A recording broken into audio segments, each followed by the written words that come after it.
बारिश लगातार हो रही थी। रात का समय था।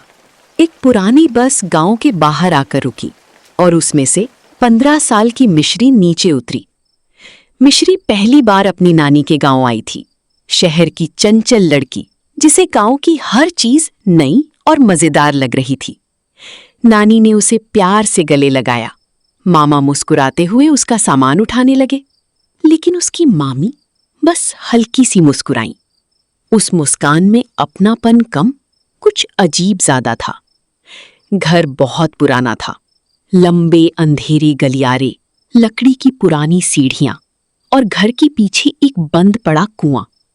गांव के बच्चे भी उस कुएं के पास नहीं जाते थे। पहली रात सब ठीक रहा, लेकिन रात के करीब 2 बजे मिश्री की अचानक आंख खुल गई। उसे लगा जैसे कोई उसके कमरे के बाहर धीरे धीरे चल रहा हो। टक टक टक। मिश्री डरते डरते दरवाजे तक गई और धीरे से उसे खोला। पूरा गलियारा खाली था, लेकिन सीढ़ियों के पास एक लड़की खड़ी थी। सफेद कपड़े, गीले बाल और चेहरा बिल्कुल दिखाई नहीं दे रहा था। मिश्री डर गई। उसने आंख झपकी और वो लड़की अचानक गायब हो गई। अगली सुबह मिश्री ने सारी बात नानी को बताई। नानी अचानक चुप हो गई। उन्होंने बस इतना कहा, रात में कमरे से बाहर मत निकलना। मिश्री को बात अजीब लगी। उसी दिन उसने देखा कि उसकी मामी ऊपर वाले पुराने कमरे का ताला खोल रही थी। जैसे ही मामी की नजर मिश्री पर पड़ी, वो घबरा गई। उन्होंने तेज आवाज में कहा, ऊपर मत आना। मिश्री डर गई, लेकिन अब उसे शक होने लगा था। उस रात सबके सो जाने के बाद मिश्री चुपके से ऊपर वाले कमरे में गई।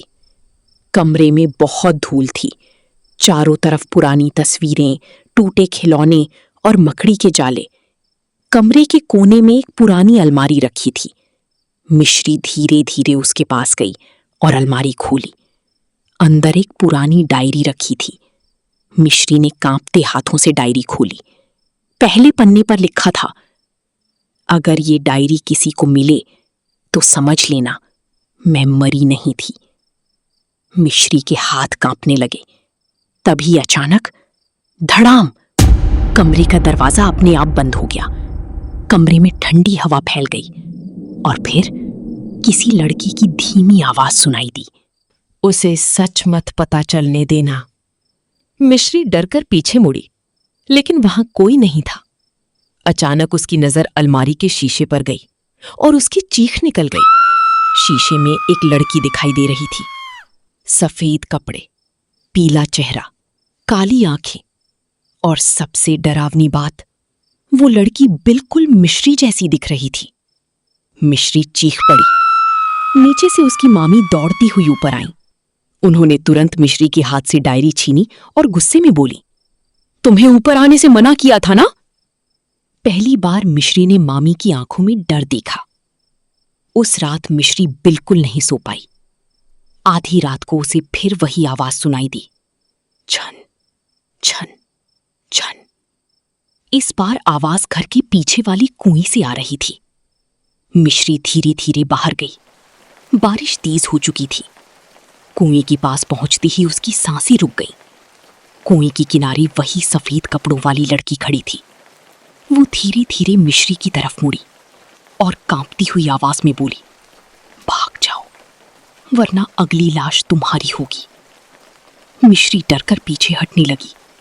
तभी पीछे खड़ी मामी धीरे धीरे मुस्कुराई।